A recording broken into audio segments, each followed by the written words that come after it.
Prize Picks, run your game when you want. Guys, tonight the Cavs can tie the best start. They can. No, I lied.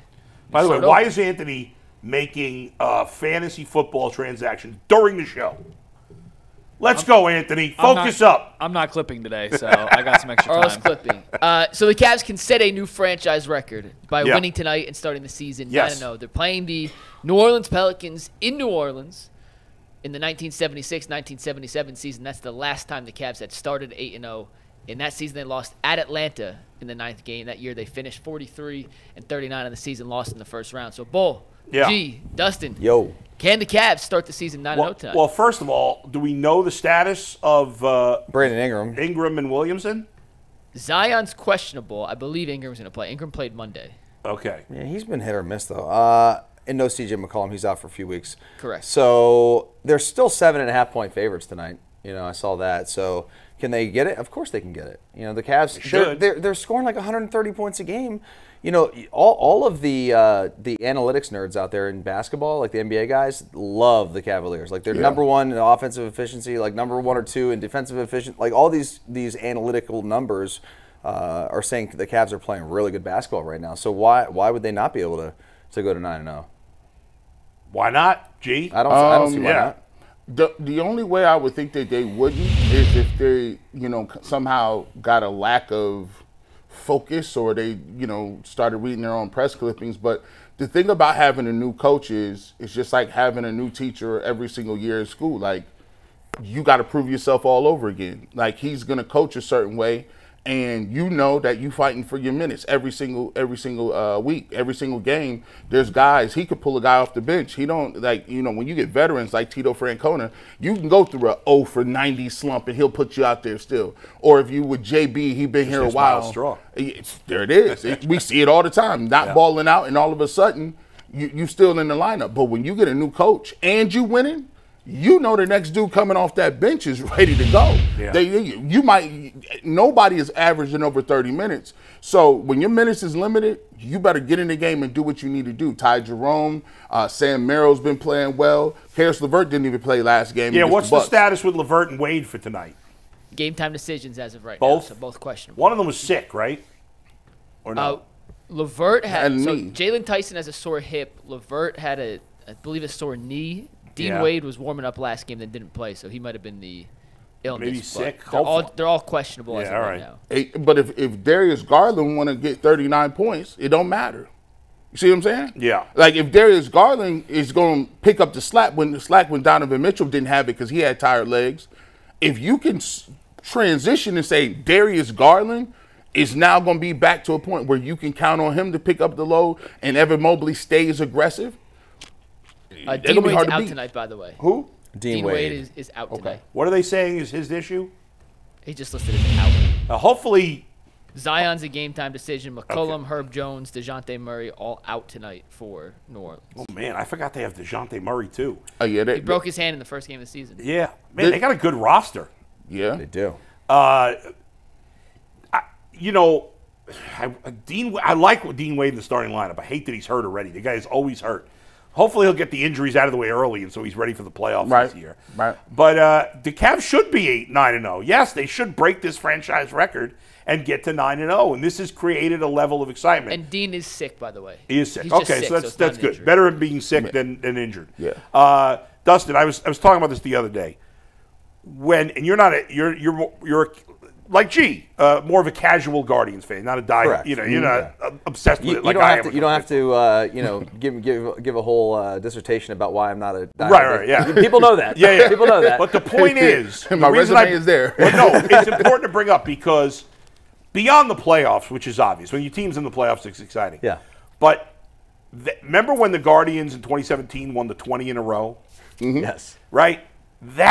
We had so much fun talking about them on the radio because there's something special about a long winning streak. Absolutely. In any sport, you get caught up. I'm not as into the Cavs as I am into football and baseball. I'm not as into basketball, but I'm into the Cavs more than I normally would be in the first week of November because not only is it a winning streak, but it's a winning streak to start the season. That's like an additional level. Yeah, they had the great run last year. When they went 18-2. In like February. Right. Yeah. And that was a great run. Everyone's talking about that, but this is to your point. But this is the different. Start the year. Yes, it's incredible. And the NBA world and community should and are talking about the Cavaliers as a team, because I don't know, when you watch the league, the association, if you will. Yeah, there it is.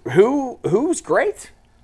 I mean, we know Boston's great. Boston's a three teams. a I think great team, Oklahoma City's really good, but they're unproven too. Well, and the Cavs. Those three are the three best teams in basketball right now. Right. But I mean, look at the West. It's like who in the West? Yeah, nobody's standing out. I mean, the Nuggets have struggled to start the season. Yeah, Milwaukee struggled in the East. Yeah. A question for you guys. Yeah. How many teams in the Eastern Conference right now are above 500? Above 500? I think there's only like 3 or 4. So you said 3 or 4. Dustin, what's your number? Yeah, I'll go 5. How about that? G, what's your number? 4. I'll say 3 officially. 2. The Celtics and the Cavs. That's it, huh? Only 2 teams above 500. That's funny. I mean, it's only been 8 games, or 9 or 7 or whatever. There's 8 in the Western Conference. 8 in the Western Conference? Okay. 8 in the West. Yeah, I mean, that could, like 3 days from now could be different. I'm just saying, it goes to show the parity already. This is why I see what you're saying about the win streak, but I think the interest in the Cavs will continue to be there even without the win streak when they lose. Agreed, but it's a bigger story now. Like tonight's game, with all the injuries that New Orleans has, If they were 7-1 tonight, if they're 7-1, it's not as exciting. 8-0 chasing history, it's marquee event. And this Friday, if they win tonight, especially if Steph Curry plays Friday, and I don't know, what's his status? Because I know he hasn't played every game this year. The Warriors play tonight. Okay. They're at the Celtics tonight, by the way. Okay. Oh, wow. And Steph's not even on the injury report, so I assume All right, great. Talk about the excitement. What's what's it called now? The arena? I can't even think of what Cavaliers? The Rock. Yeah. Yeah. I wanted to call it the Rock Q. is terrible. The Rock's I terrible. still call it the Q. Who cares? The Q. I call it the Q. Yeah, you call Cleveland Brown Stadium Cleveland Brown Stadium. That's You true. don't call it Huntington Bank. The Call the Q, Cavs whatever you want. What is the Q going to be like if the Browns win? The Cavs You're win out of tonight. They're 9-0. Playing the Warriors and you're Friday playing night, yeah. Steph Curry and the Warriors. Who could be 6-2 or Right. 7-1? Yeah. By the way, I hate to say this because, and Dustin knows this better than most, how much I used to hate Steph Curry. Yeah. Is there anybody more likable than this guy? Now he is, yeah. Right? He's like one of the most Now likable that guys. the Cavs and Warriors haven't, the rivalry's been dead since LeBron Right, now you left. can appreciate his I mean, awesomeness and he his is niceness. Such a great player. Yeah, and he seems like a great guy. He's one of the only must-watch people. Like, okay, like if they come on, you flicking, you're like, I'm gonna watch that. Right. Now, I think the reason that the Cavs are so exciting, chances that, I look at it, how many games they play, I probably watch maybe like 72 games a year. Mm-hmm. I very rarely miss any basketball games. I'll watch random games.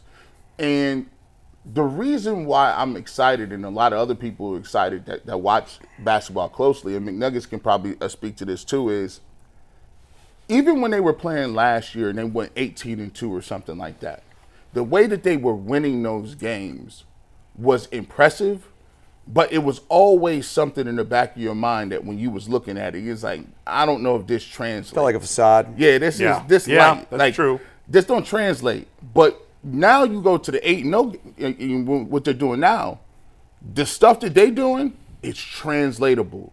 The ball movement translates, because early on, I would not consider that the Cavs would be able to pick up this type of ball rotation that early, and especially dealing with the way they used to play. When you're in that structure and you used to just stagnant play, it's hard to break old habits. But the way they move in the basketball and the way that they have now encouraged Evan Mobley to continue to do what he needs to do, and he, he told me the other day, he said, look, Atkinson told Evan Mobley, he pulls it up on the screen.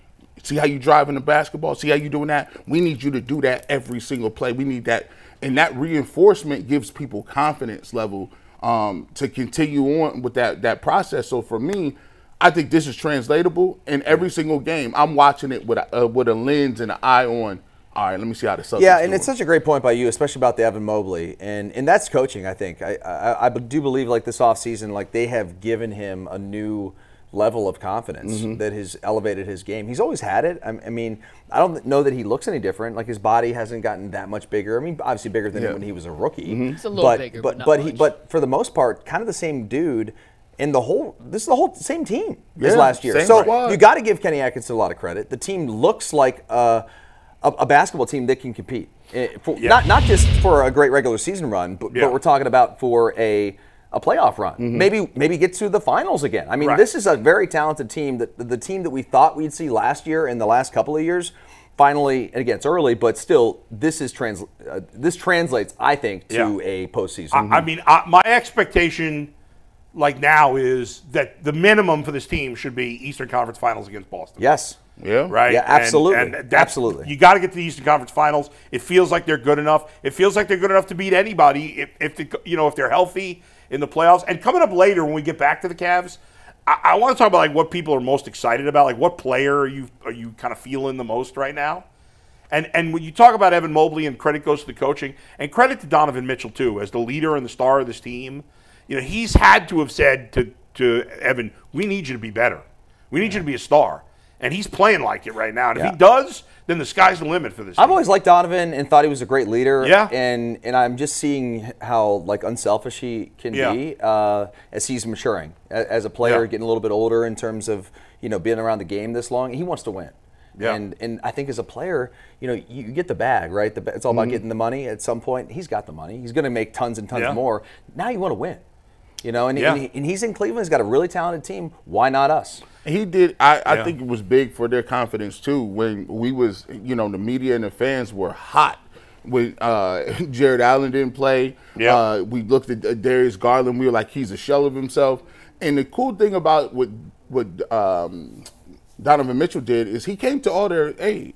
Like, he was vocal in the press. Like, no, like, if I'm going to stay here, I want Jared Allen on the team. He's one of my best friends on the squad. Yeah. He always grabbing Darius Garland, saying, I told you Darius Garland was going to get back to what he's doing, and encouraging him doing what they are. And, look, I think he really pushed when he signed to say, I want everybody back. That was a gamble. Like, you had everybody back but JB. Yeah, but JB, right? and so, he pushed the right buttons, and he owned it. So, and Kobe Altman is the biggest beneficiary of it, right? Because now he looks like he's completely vindicated from the roster standpoint. He had to make a tough decision on JB, but it looks like right now that was the absolute right decision. That's right. Mike, give us a final thought on this before we bring in Leroy. Yeah, first off, you mentioned Donovan kind of inspiring Evan Mobley. Yeah. Evan Mobley said after last game that Tristan Thompson was the guy in his ear consistently over the summer saying, hey, we need you. This team needs you. You got it. So shout out to Tristan. Love it. And we talked about Kenny Atkinson getting a lot of credit. Jason and I talked about this last night. Kobe Altman deserves some credit, too, for sticking with the roster that he thought could come together. Making the only change was really the coach.